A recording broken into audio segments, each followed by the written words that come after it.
सब लोग बात करते हैं जामी कि ये सीम पोजीशन सीधा सीधा सीधा सीधा बहुत सीधा है, जीरो सीम पोजीशन है। तो एक तो ये है कि आसान तो है नहीं, ठीक है। नहीं भाई, मेरे पास आसान कहाँ से है? मेरे मेरे पास कुछ ऐसी ड्रिल्स है। मैं 100%, मतलब मैं इतना यकीन मानता हूँ कि अगर मेरे को किसी से काम करवाना है, मैं वो सीम लगभग सीधी करवा सकता हूँ और स्विंग वापस करवा सकता हूँ। क्योंकि मेरा कई लोगों ने देखा, स्विंग गया आया, पुराना बॉल नया बॉल जो भी माहौल बनी, वो खैर एक्सपीरियंस है। लेकिन तेरा क्या नेचुरल है कि तूने इसके पीछे काम किया है? नहीं यार, बहुत इसके पीछे मैं, अगर मेरे हाथ में बॉल रहता था बचपन से, मतलब जब से शौक भूत चढ़ा है ना क्रिकेट का। हम्म। अच्छा, शुरू में क्या था, इंडिया पाकिस्तान के मैच होते थे बहुत, मतलब बहुत ज्यादा फाइट वाले। हम्म। क्योंकि अब मैच कभी वन साइडेड हुए ही नहीं, ऐसा लगा ही नहीं कि वन साइडेड होंगे। हम्म। लेकिन तेज बॉलर शुरू से पसंद रहते थे। रिवर्स स्विंग क्या होता है, सीम क्या होता है, हम्म। स्विंग क्या होता है, उन चीजों पर ध्यान देता था बहुत ज्यादा। हम्म। तो अगर नॉर्मल रबड़ की बॉल मिली ना, तो सीम की तरफ, या जैसे आज ड्यूक्स का बॉल पकड़ते हैं या ऐसी बॉल पकड़ते हैं, जैसे घुमाते हैं हम लोग, रोल करते हैं, हम्म। वैसे ही उसको करता था हम्म। बचपन से। तो वो ऐसी आदत हो गई कि जब सीम वाली बॉल आई तो वो करना, वो उसके साथ भी वही करना था। हाँ। वो करते करते इतना सीधा हो गया हाथ हम्म। कि अब सीम कैसे ही फेंक दो, क्रॉस पकड़ के फेंको तो ऐसा लगता है सीधी जा रही है। और फिर उसमें बैक स्पिन भी लेकिन बहुत, ज्यादा मिलती है। हाँ, बहुत वर्क करना पड़ता है। क्योंकि मैं लेटा भी होता था तो सीलिंग में मारता था बॉल को ऐसे ही कि सीम हाँ। जा रहा है नहीं जा रहा है। हाँ। मतलब बहुत तरीके उल्टे काम किए हैं, टीवियों में मार दी बॉल, या फैन चल रहा है तो चलो इसके जस्ट नीचे रखेंगे, फैन चल रहा है, पता है छत में फैन चल रहा है, हाँ।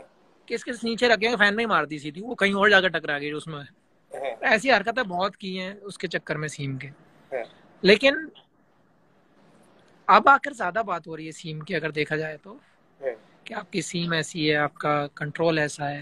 हाँ। एक्सपीरियंस के साथ भी थोड़ा और कंट्रोल हो जाता है, आपकी लेंथ और लाइन दोनों आपके अच्छे हो जाते हैं, हाँ। आपको कॉन्फिडेंस हाई होता है, सब कुछ ठीक होता है। लेकिन जो सीम पोजीशन की जो बात है, जो स्विंग और सीम और रिवर्स, ये हाँ। आपको नेचुरल होने चाहिए या फिर आपके अंदर स्किल होना चाहिए। हाँ। इसके पीछे बहुत वर्क करना पड़ता है। आपको पता ही है कि इतना इजी नहीं है, ना तो बिल्कुल। स्विंग कराना उतना इजी है और ना उतना रिवर्स को फेंकना उतना इजी है। बिल्कुल। एज ए फास्ट बॉलर आपको बहुत अच्छे से पता है। लेकिन आप अगर किसी चीज पे हार्ड वर्क करोगे तो मेरे हिसाब से कोई भी चीज मुश्किल नहीं है। हम्म। हम्म। तो आपको लगन होनी चाहिए। तेरे हिसाब से कोई ड्रिल्स है बच्चों के लिए जो बच्चों को करना चाहिए सीम को सीधा लाने के लिए? यार वही प्लेन मैं ऑफ द कह रहा हूँ रिवर। ना, जैसे हम लोग बॉल को, आजकल के क्या होता है कि हम लोग अटपटे एक्शन पे भी उसको सीधा करने पे लग जाते हैं। लेकिन जो नेचुरल एक्शन होता है आप उसको नहीं भूल सकते या आप उसको नहीं चेंज कर सकते। हाँ जरूर, 19-20 का अगर सवाल आता है तो जरूर कर सकते हो आप, कि हाँ थोड़ा सा आदमी चेंज कर सकता है कि एक्शन ये यहाँ पे अगर लोडिंग होगा तो यहाँ ठीक है। लेकिन आपके हाथ में अगर बॉल है तो आप जो जितना रोटेट करोगे मेरे हिसाब से, वो आपकी सीम को कंट्रोल करता है। बहुत जरूरी है एज ए फास्ट बॉलर कि आप, जैसे हम कहीं भी बैठे हो, हमारे हाथ में बॉल लग जाए तो हम रोटेट ही करते हैं। आप भी आज भी करोगे, आपने भले ही छोड़ दिया है लेकिन आप आज भी करोगे उसको, अगर वो हाथ में मिल गई तो। हाँ। हाँ, जैसे वो तो। स्पिनर्स लोग का होता है, वो ऐसे कर करके घुमाते रहते हैं, सबका होता है। बैट्समैन को बैट दे दो, शेडो करने लगेगा कहीं भी खड़ा हो जाए। बिल्कुल। किचन में भी होगा, कहीं बाथरूम में भी हो तो शेडो करने लग जाएगा। बिल्कुल। बिल्कुल। तो वो आपके अंदर मन, मतलब इतनी लगन होनी चाहिए कि आप किस चीज के पीछे भाग रहे हैं। आपको बहुत जरूरी है कि आप टारगेट क्या कर रहे हैं। हम्म। हम्म। एज ए यंगस्टर आपको पता होना चाहिए कि मैं स्विंग बॉलर हूँ, या मेरा सीम होता है या हम्म। नहीं होता है, क्या हम्म। मुझे कर। क्योंकि देखो, अगर आपको पता नहीं, इस पे वर्क नहीं कर सकते भाई। अगर आपको पता है कि मुझे हम्म। इस चीज पे वर्क करना है, सपोज स्विंग पे करना है, तो आपको सीम पोजीशन और हम्म। लाइन, कहाँ हमें किस लाइन पे फेंकना, किस लेंथ पे फेंकना, वो बहुत जरूरी जानना होगा। जरूरी एक ऐसा बिल्कुल। ही नहीं है कि आपकी सीम ही अकेला कंट्रोल में होना चाहिए। आपकी लाइन भी अच्छी बिल्कुल। होनी चाहिए, आपकी लेंथ भी अच्छी होनी चाहिए स्विंग कराने के लिए। तो ये एज ए यंगस्टर आपको ये सबसे पहले तो ये टारगेट है आपके पास, कि आप किस चीज के पीछे जा रहे हैं। हाँ। आप स्विंग पे जा रहे हैं या रिवर्स पे जा रहे हैं, सीम आपका सीम होता है क्या होता है, आपको ये जानना बहुत जरूरी है। तो उसके लिए वो पोजीशनिंग बदलती है, रिस्ट पोजीशन बदलती है, वो हेड जरूरी, पोजीशन वो बदलती हर है। चीज में चेंज होता है। क्योंकि मैं जब स्विंग के लिए देखता हूँ तो बहुत स्टंप के करीब रहता हूँ। हम्म।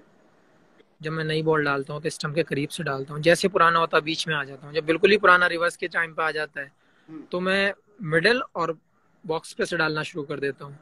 तो आप जब एंगल क्रिएट करते हैं, रिवर्स में एंगल का बहुत ज्यादा सीन है, हम्म, आपको भी पता है ये कि जब आप रिवर्स होने लगता है तो एंगल क्रिएट करने से बहुत ज्यादा डिस्टर्ब होता है बैट्समैन, उसको आइडिया नहीं लगता है कि कितना बिल्कुल। मतलब रिवर्स हो रहा है, क्या हो रहा है, और वो लाइन मिस करता ही है बंदा फिर। हाथ भी तो बदलता है ना। और एंगल भी, हाथ का जो रिलीज पॉइंट है वो चेंज हो जाते हैं, आपका स्विंग का जो पोजीशन है वो डिफरेंट होती है।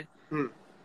अच्छा, आप डिफरेंट डिफरेंट टाइप के बॉलर देखते जाओ, आपका जैसे खुलता था लेफ्ट, हाँ। आप बहुत इजी छूटता था हाथ से, कि ऐसे लगता है कि बहुत इजी छोड़ दिया, ऐसे चला गया, और हम्म, लंबा स्विंग होता था। हाँ अभी मैंने तुम्हारी लास्ट की वीडियो भी देखी, जो वो रणजी ट्रॉफी की डाली है आपने, हाँ हाँ। तो अगर देखे बंदा, उसमें हम्म, स्लो मोशन भी दिया है। हम्म, अगर अगर बंदा सीखने वाला होगा तो बहुत सारी चीजें हैं देखने के लिए हाँ और करने के लिए, हाँ। कि किस स्विंग को हम पसंद करते हैं, क्या स्विंग हमारे पास, और क्या स्किल पे हमें वर्क करना है, तो वो हम्म, पहले वो जानना जरूरी है। हम्म, बट एज ए यंगस्टर आपको हार्ड वर्क करना ही होगा, और जो स्किल आपके अंदर है आपको उसके पीछे भागना होगा। बिल्कुल बिल्कुल। आप जब उसमें घुसोगे, उस डिपार्टमेंट में जाओगे कि हाँ मुझे ये रिवर्स के लिए जानना है, तो आप उसके पीछे जब भागोगे तो उसका ही पागल बनना पड़ेगा। कहते हैं ना शायरी में लोग, हाँ कि कुछ भी चीज हासिल करनी है तो फिर बिल्कुल। दीवाना ही बनना पड़ता है। इतनी शिद्दत से चाहो।